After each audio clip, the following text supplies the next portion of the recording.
Seguimos en el living, estaremos hablando de siniestralidad. Para eso recibimos a Federico Tucci, coordinador de comunicación de la Fundación Gonzalo Rodríguez. Gracias por acompañarnos, Federico. Por favor, muchas gracias por invitarnos. Bueno, estaremos hablando obviamente de la gran siniestralidad que al menos tuvimos como la sensación de que estuvo presente durante este primer mes del año. Pero antes nos vamos a meter de lleno con esta polémica tras las declaraciones del intendente de Maldonado, Enrique Antía, en donde señaló que él no estaba de acuerdo con la espirometría cero, o sea, con el hecho de no poder consumir absolutamente ningún tipo de alcohol al momento de estar al volante. Él hablaba de tener como una flexibilidad al 0,3. Sí, lamentablemente es un tema que vuelve cada cierto tiempo, ¿no? Esto ya lo vivimos hace un par de años, quizá 2019 antes de la pandemia.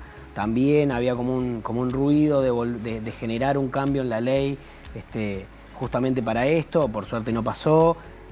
El tema es que el cero, la ley cero que nosotros tenemos actualmente, está probado que funciona. Y además, la enorme mayoría de la población, hay una encuesta de cifra, creo que es el 87% de la población acepta y le parece que está de acuerdo con la ley. Entonces, claramente es un asunto zanjado, más allá de esto de ahora o de lo que pasó hace 2 años.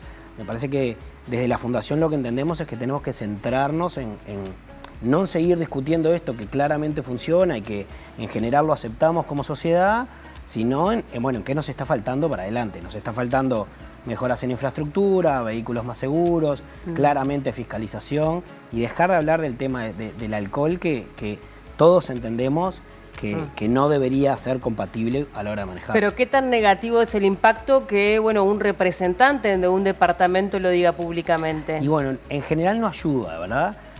A veces hay que tener un poco de cuidado desde los ámbitos donde se plantean ciertos temas, pero de vuelta, más allá que sea Antía en este caso u otros actores en otras oportunidades, lo que tenemos que tener claro es que la ley funciona, ha salvado vidas, no es la solución, va acompañado de otro conjunto de medidas, pero ha colaborado en reducir la siniestralidad vial, los fallecidos y los lesionados graves, ha colaborado en ese sentido y cambiarla sería un error.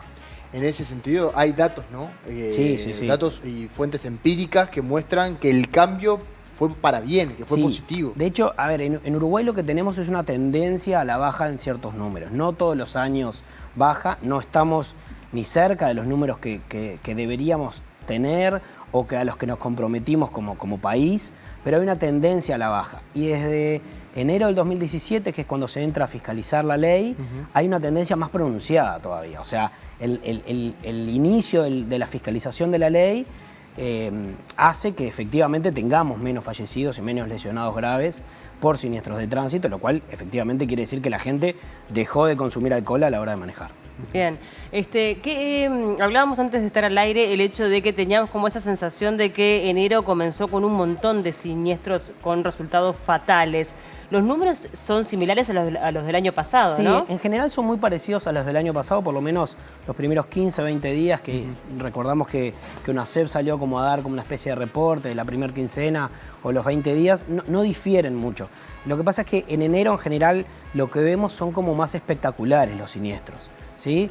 Pasan mucho, aumentan los siniestros quizás en carreteras, hay mucha gente yéndose para afuera o visitando ciertos lugares y en general están asociados a más velocidad, lo que hace que estén vinculados a más espectacularidad, digamos, ¿no? Son como choques mucho más violentos y nos parece que hay muchísimos más.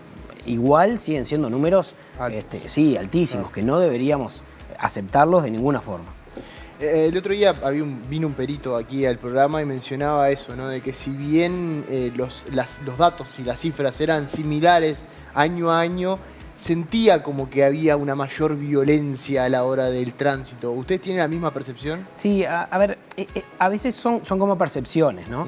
De cualquier manera, las ciudades en las que están logrando mejores resultados están pacificando el tránsito, ¿verdad? Entonces, ciudades, en general las ciudades europeas, son las que quizá más adelantado en esto van, buscan generar zonas de 30 km/h en entornos urbanos, que nos parece muy poca velocidad, porque en realidad decimos, 30 kilómetros por hora, pero en realidad debe ser el promedio de lo que manejamos en Montevideo, por ejemplo.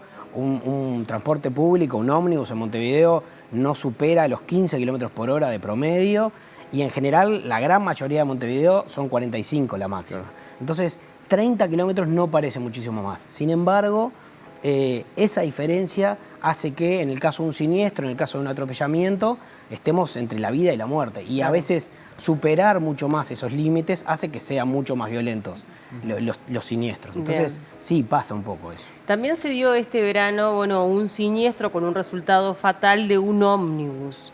¿Qué tipo de controles tienen los ómnibus? ¿Ustedes también han podido hacer esa evaluación de lo que es el transporte público? Sí, en general el transporte público de carretera, digamos, ¿no?, interdepartamental, está regulado por el Ministerio de Transporte.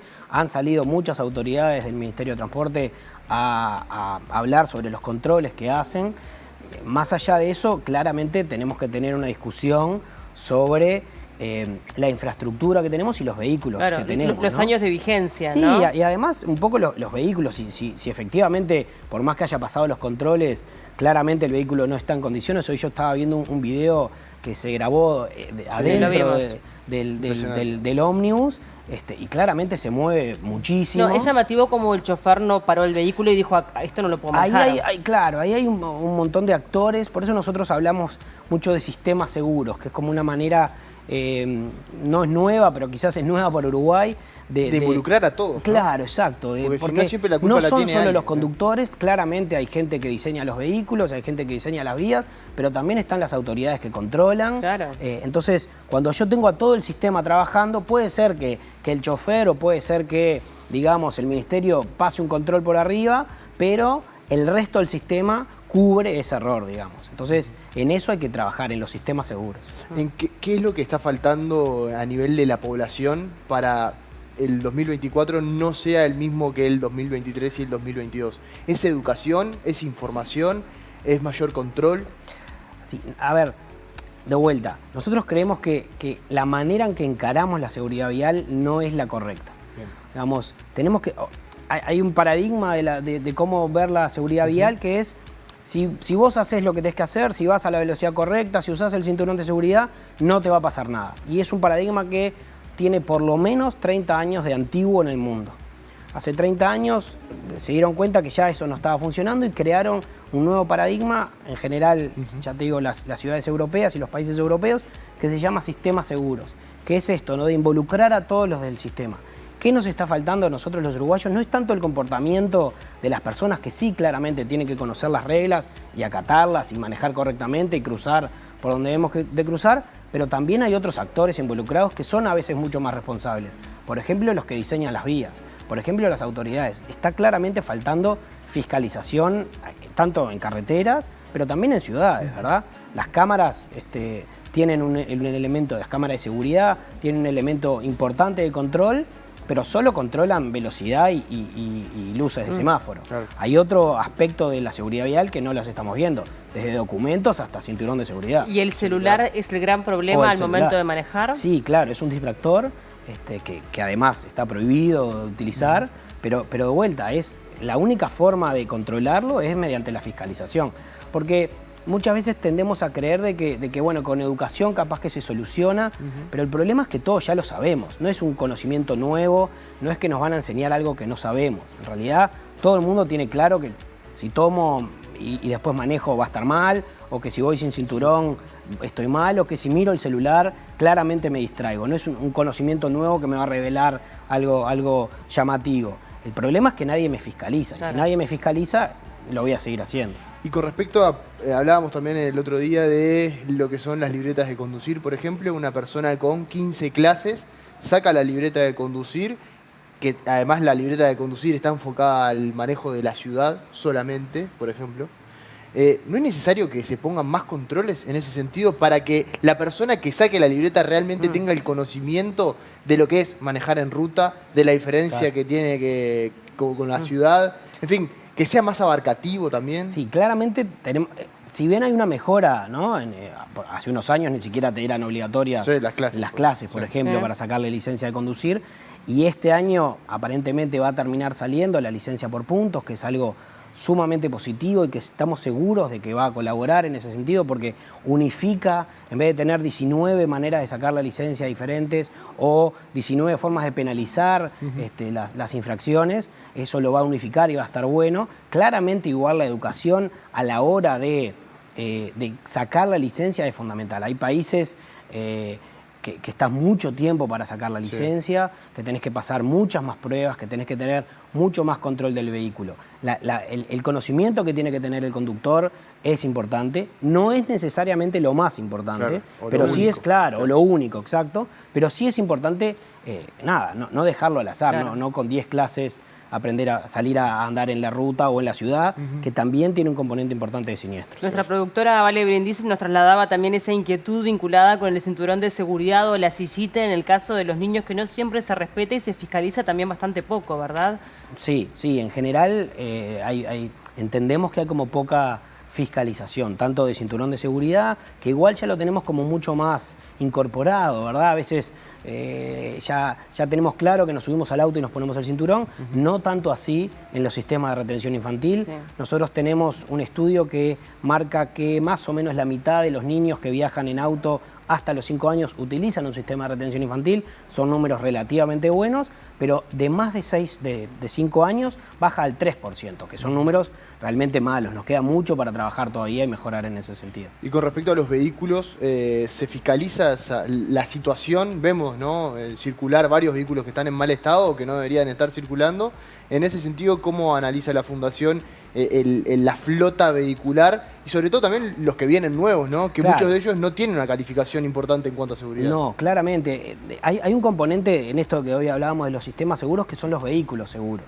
¿Sí? Yo puedo tener la mejor infraestructura, puedo tener la gente que sepa cómo manejarse en el tránsito, puedo tener una respuesta post-siniestro muy activa, pero si los vehículos siguen siendo inseguros, ahí tenemos un problema. Y en Uruguay y en el resto de los países de la región sucede más o menos lo mismo.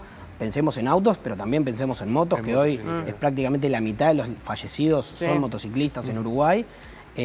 Son vehículos inseguros, tanto los viejos como muchas veces los nuevos que ingresan al mercado. Entonces es importantísimo poner como unas fichas ahí y empezar a trabajar para tener legislación mucho más rigurosa. Fundamentalmente porque a veces entran vehículos, el mismo vehículo, la misma marca, el mismo modelo, que quizá en otro país, en Europa o en Estados Unidos, se comercializa con un nivel de seguridad mucho más alto. Aquí en Uruguay o aquí en la región entra con mucho más laxa la legislación y entonces es un vehículo más inseguro. Sí, el tema de la flota envejecida es difícil de manejar porque ahí ya también tenemos que hablar de economía, ¿no? Sí, es un proceso gradual, claramente. Sí, y en nuestro país además el auto usado está muy presente porque, bueno, los autos son caros. Entonces sí, pero más allá de eso, también pasa también con los vehículos nuevos. Siguen ingresando vehículos 0 kilómetros. Es tremendo. Claro, siguen ingresando vehículos 0 kilómetros que siguen siendo 0 estrella. Claro. Hoy la TINENCAP, que es la organización que se encarga de testear los vehículos, sigue dando resultados 0 estrella que son vergonzosos en realidad a nivel de consumidor. Y además el consumidor no tiene esa información para ir a cotejarla, porque la TINENCAP tiene los recursos limitados, obviamente, no puede testear todos los vehículos que ingresan y a veces ni siquiera está, salvo que sea un vehículo con 5 estrellas, que en realidad lo publicitan, es difícil averiguar esa información, porque el vehículo puede tener airbags, que es por ley, o puede tener cinturón de seguridad, que es por ley, pero igual ser inseguro. Claro. Entonces es importante trabajar en ese sentido también. ¿Y eso se trabaja a nivel legislativo o es una cuestión también de política de Estado, de quizás ponerle menos impuestos a aquellos autos que vengan con mayor seguridad? Bueno, en realidad, a ver, claramente tiene que nacer de las autoridades, ¿no? Del aspecto político que tiene que trabajar para esto. No necesariamente tiene que ser una cosa de este gobierno en particular o del que pasó, sino nosotros apostamos a políticas de más largo plazo. Claro. Uruguay se comprometió al 2030 a bajar la mitad de los fallecidos en siniestros de tránsito. No estamos en ese camino, estamos lejos de lograr ese objetivo.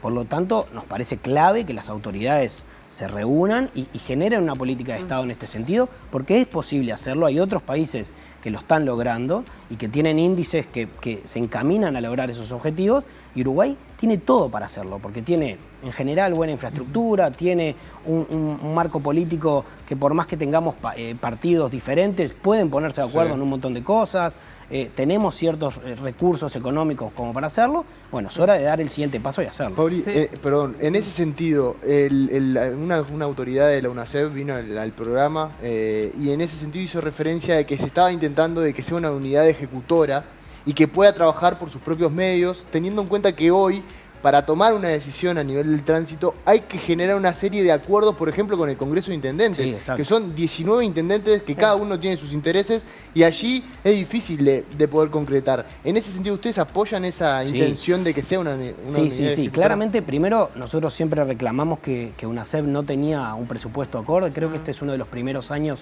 que empieza a tener presupuesto, pero está muy lejos de los presupuestos de las agencias de los otros países. Y además es eso, no es una unidad ejecutora, sino que es una unidad asesora, ¿verdad? Asesora a presidencia, a los ministerios o al Congreso de Intendentes, pero debería tener presupuesto para poder empezar a hacer cosas y ser una unidad ejecutora en ese sentido.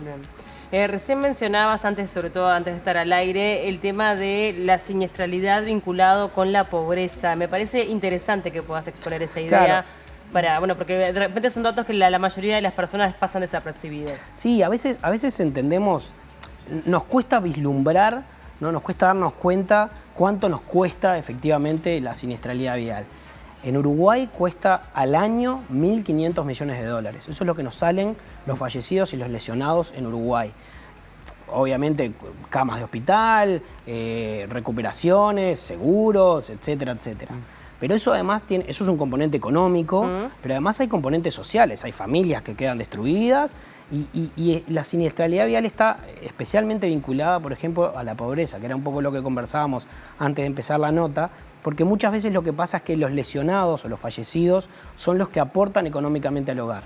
Si tuviéramos que decir un perfil de los fallecidos en Uruguay, son hombres menores de 40 años que trabajan y que tuvieron el siniestro en moto. Entonces, por ejemplo, nosotros los llamamos los usuarios vulnerables, ¿no? No tienen una protección física, digamos. Entonces, muchas veces están vinculados con el que trabaja y aporta en esa familia. Y al fallecer o quedar lesionado y no poder seguir aportando, la familia entera cae en la pobreza. Entonces, es mucho más que a veces no nos damos cuenta porque contamos, nos sale en los informativos, ¿no?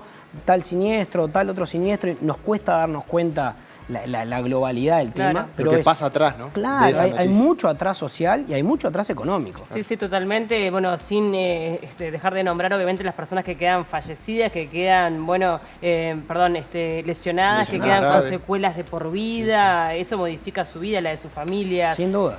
Requiere también una inversión económica por parte del Estado. Sí. De hecho, hay estudios e índices que marcan la cantidad de años que las personas dejan de aportar a la sociedad en forma de trabajo, en forma de conocimiento, y eso se mide, o sea, está todo relativamente inventado. Lo bueno de la seguridad vial es que está inventado, no tenemos que sentarnos a pensar cuál es la solución ya existe, son estos sistemas seguros, es ver la seguridad vial como un conjunto de actores que son responsables y que cuando falla un actor, cuando falla un chofer, cuando falla una autoridad, el resto del sistema va a colaborar para evitar que ese error que se pueda cometer, porque yo me puedo dormir, o puedo sin querer mirar el celular, o puedo no ponerme el cinturón, soy una persona y me puede pasar, no lo pague con la muerte, que es la clave. Porque lo importante es no bajar la cantidad de siniestros, que son importantes sin duda, pero la gente va a seguir chocando. Lo importante es no morirnos en el proceso, digamos, ¿no? Claro. Muchísimas gracias por estos minutos, la verdad, un placer escucharte. Tenemos mucho que aprender y sobre todo ejecutar en materia de seguridad vial. Sin duda. Gracias por el tiempo. Hacemos una breve pausa y enseguida regresamos.